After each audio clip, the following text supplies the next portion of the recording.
உங்களுக்கு ஏதோ மனக்கசப்பு. அப்போ உங்கள் தொடைய அப்படி வாடா அப்படின்னீங்க. அதெல்லாம் நான் பார்த்து வியந்து போனேன். அவ்வளோ ஒரு வீரமான மனுஷன். உங்களுக்கு என்ன சார் அப்படி கஷ்டம்? அவங்க மகன் இன்னைக்கு பேட்டியில் சொல்கிறாரு, எதுவும் ரூமரை கிளப்பாதீங்க அப்படின்னு. ராஜன் சார், உண்மையிலே அப்படி உங்கள் மனசுக்குள்ள என்னதான் சார் இருந்துச்சு?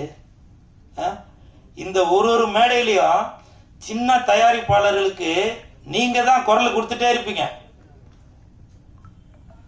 நிறைய பேர் நினைப்பாங்க அவர் எல்லாரையும் திட்டுறாருன்னு. அது திட்டலை, அறிவுரை சொல்றாரு, புத்திமதி சொல்றாரு. ஒரு மாணவனுக்கு ஆசிரியர் சொல்றது என்ன, நம்மளை திட்டிக்கிட்டே இருக்காரு அப்படின்னு தான் தோணும். அப்படி ஆசிரியர் ஸ்தானத்திலிருந்து மற்ற சின்ன தயாரிப்பாளர்கள் எதுவும் தவறான தெரியாத அந்த மாதிரி விஷயங்களை எதுவும் தேர்ந்தெடுத்துடக்கூடாது. நம்மளை நம்பி வர சின்ன தயாரிப்பாளர்களை யாரும் ஏமாத்திடக்கூடாது அப்படின்னு கே ராஜன் சார் அவ்வளவு குரல் கொடுத்துட்டு இருந்தாரு. ஆனால் 85 வயசு நான் இருப்பேனான்னு தெரியல.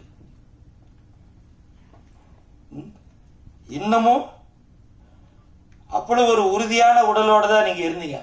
உண்மையிலேயே அந்த வெள்ளை சட்டை வெள்ளை பேண்ட் அது உங்களுடைய அடையாளம். உங்களுடைய அந்த வெள்ளை சட்டை வெள்ளை மனசை உங்களோட மனசை காட்டும்.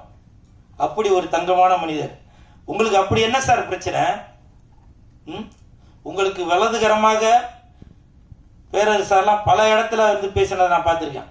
ஆரி உதயகுமார் சார் பேசினதெல்லாம் நான் பார்த்துருக்கேன். நான் இவங்கள்ட்ட எதுவும் சொல்லியிருந்தா கூட அதுக்கு ஒரு சொல்யூஷன் கிடைச்சிருக்கும். நீங்கள் அவங்களோட சீனியராக இருக்கலாம்.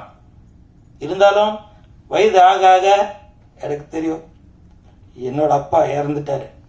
இதே மாதிரி தான். ஏன்னா வயசு ஆக ஆக அவங்களுக்கு குழந்தை மாதிரி மனசு ஆயிடும். தன்னுடைய பசங்களாக இருந்தாலும் சரி, மனைவியாக இருந்தாலும் சரி, காசு பணம் எதுக்குமே ஆசைப்படாம அப்படி இருப்பீங்க. நான் அனுபவப்பட்டேன்.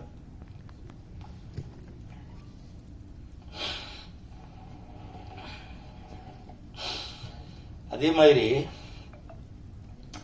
சிஎம் விஜய் சார் இன்னைக்கு சிஎம் ஆயிருக்காரு.